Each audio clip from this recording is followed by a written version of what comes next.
ാണെങ്കിൽ അല്ലെങ്കിൽ പുരാണ കഥകൾ ഇഷ്ടപ്പെടുന്നതാണെങ്കിൽ അത് എല്ലാത്തിൻ്റെ ഒരു മിക്സാണ്. നമ്മളെല്ലാം ഇങ്ങനെയുള്ള സിനിമകൾ കണ്ടിരിക്കുന്ന ഒന്നിലൊരു പ്രത്യേക കാലഘട്ടം സെറ്റ് ചെയ്തിട്ട് ആ കാലഘട്ടത്തിൽ കഥ പറയുക. ഈ സിനിമയെ വ്യത്യസ്തമാക്കുന്നത് ഇത് പഴയ കാലവും പുതിയ കാലവും മിക്സ് ചെയ്തിരിക്കുന്ന രീതിയാണ്. അതിഗംഭീര എഡിറ്റിംഗ് ആണ്. പിന്നെ ഫസ്റ്റ് ഹാഫിൽ നമുക്ക് ഈ സ്റ്റോറി ബിൽഡിങ്, അതായത് ഈ കഥാ പരിസരം ബിൽഡ് ചെയ്യുമ്പോൾ നമുക്ക് സ്ലോ ആയിട്ട് ഏതൊരു ഇങ്ങനെയുള്ള യൂണിവേഴ്സിൻ്റെയും ഒരു എന്താ പറയുക ഒറിജിൻ സ്റ്റോറി എന്ന് പറയുന്നത് ഈ ഒരു പേസിൽ തന്നെയാണ് പോകുന്നത്. എന്നാലേ നമ്മൾ ആ ഒരു വേൾഡിലേക്ക് എത്തിക്കുള്ളൂ. അതിൽ ആ ഒരു സ്ലോ ആയിട്ട് നമ്മൾ എൻ്റർ ചെയ്തെങ്കിലും സെക്കൻഡ് ഹാഫ് കംപ്ലീറ്റ് പൊളിച്ചടിക്കിയിരിക്കുകയാണ്.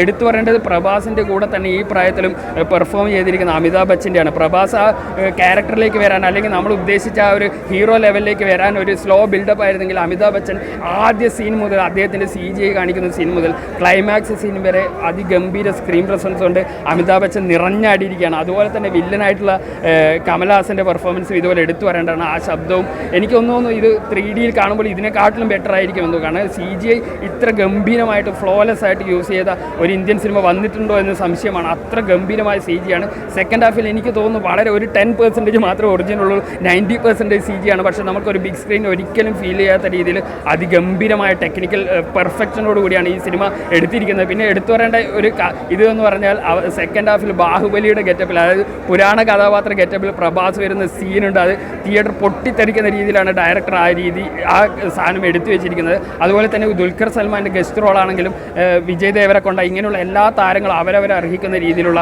ഗംഭീരമായ സ്ക്രീൻ പ്രസൻസ്. അതുപോലെ ശോഭന, മലയാളത്തിൻ്റെ ശോഭന, അന്നാബൻ, ഇങ്ങനെയുള്ള താരങ്ങൾക്കൊക്കെ അതിഗംഭീരമായ റോളുകളാണ് വന്നിരിക്കുന്നത്. ഇത് കൽക്കി സിനിമാറ്റിക് യൂണിവേഴ്സ് എന്ന് പറഞ്ഞ് സെക്കൻഡ് പാർട്ട് ഉണ്ടെന്ന് ഓൾറെഡി കൺഫേം ചെയ്തിട്ടാണ് അവസാനിക്കുന്നത്. അത് ഇതിൽ കൂടുതൽ ആക്ഷൻ നിറഞ്ഞ, കൂടുതൽ ഫൈറ്റുകൾ നിറഞ്ഞ ഒരു ഗംഭീര ഫീസ്റ്റ് ആയിരിക്കുമെന്ന് പ്രതീക്ഷിക്കുന്നു.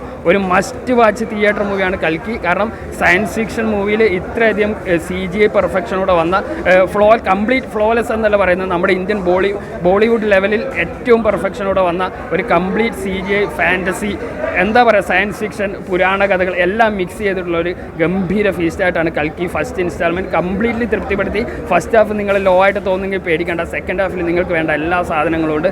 നീണ്ട ഫൈറ്റുകൾ, അതിഗംഭീരമായ വിഷ്വൽസ്, ഒരു മസ്റ്റ് വാച്ച് തിയേറ്റർ മൂവിയാണ് കൽക്കി. ഇന്റർവെൽ കഴിഞ്ഞ ഇന്ത്യൻ സിനിമ കണ്ടിട്ടില്ല ഇതുപോലത്തെ അത്ഭുതം എന്ന് വെച്ചാൽ എല്ലാവരും, അത് അമിതാഭ് ബച്ചൻ, കമൽഹാസൻ, പ്രഭാസ്, എല്ലാവരും എന്ന് വെച്ചാൽ നമ്മുടെ ദുൽഖറിന് മാത്രം ചകല റോള് കുറവുണ്ട്. ബാക്കി എല്ലാവരും കയറി തകർത്ത് വാരി. ഒന്നും പറയുന്നില്ല. പ്രഭാസിന്റെ അന്യായം തിരിച്ചു വരുക. സെക്കൻഡ് വേണ്ടി കാതെ സെക്കൻഡിൻ്റെ ഒരു ഫസ്റ്റ് എഡിഷൻ കാണിക്കുന്ന സൂപ്പർ ഓട്ടോ പടം ഇന്ന് കാണാനുണ്ട്. Must watch. നമുക്ക് കാണാൻ ഒരുപാട് ഇഷ്ടപ്പെടുന്ന പടങ്ങളായിരിക്കും. ബാഹുബലിയൊക്കെ ആണെങ്കിലും അപ്പം പ്രഭാസിൻ്റെ ഒരു വിസ്മയിപ്പിക്കുന്ന പഠനം, ഗംഭീര പെർഫോമൻസ്, എല്ലാ നടന്മാരും ഒന്നിനൊന്നിന് മെച്ചമാണ്. നമുക്കത് ഒരു വാക്കിൽ പറഞ്ഞു തീർക്കാൻ പറ്റില്ല. ഒരു ദൃശ്യ വിസ്മയം തന്നെയാണ്. മേക്കിംഗ് വൈസ് ഒന്നും പറയാനില്ല. നമ്മളെ ഞെട്ടിക്കുന്ന മേക്കിംഗ്, ഗംഭീര പരിപാടി. എല്ലാവരും, കമൽഹാസനാണെങ്കിലും എല്ലാവരും നന്നായിട്ടുണ്ട്. ടേക്ക് വെച്ചിട്ട് ഉള്ളെങ്കിലും സൂപ്പറായിട്ടുണ്ട്. ശോഭന ഗംഭീരമായിട്ടുണ്ട്. എല്ലാ ആർട്ടിസ്റ്റുകളും നന്നായിട്ടുണ്ട്. ശരിക്കും തിയേറ്ററിൽ എക്സ്പീരിയൻസ് ചെയ്യേണ്ട ഒരു പടം. ഗംഭീര പടം എന്ന് പറഞ്ഞാൽ ഗംഭീര പടം. ഒരു രക്ഷയില്ല. ആ തിയേറ്ററിലെ ആരവം ഓരോ ആൾക്കാരെ കാണിക്കുമ്പോഴും ഇതിൽ നമുക്ക് പറയാനുള്ള മലയാളികളും എല്ലാവരും ഗംഭീരം. അന്നാബൻ, ദുൽഖർ, അമിതാഭ് ബച്ചൻ, ദുൽഖറൊക്കെ അടിച്ച് പൊളിച്ച്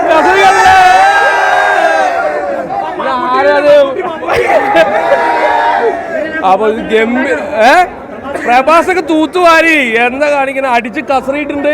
അപ്പൊ ഇതൊരു ഗംഭീര, ഇത് വെച്ചാൽ ഇന്ത്യൻ സിനിമ കണ്ട ഒരു ചരിത്രമായി മാറാൻ പോകുന്ന സിനിമയാണ്. ഇതിനകത്ത് ക്യാമിയോ ഒന്നും പറയുന്നില്ല. എല്ലാവരും തിയേറ്ററിൽ പോയി കാണണം. ദൃശ്യ വിസ്മയാണ് ചെയ്തിരിക്കുന്നത്.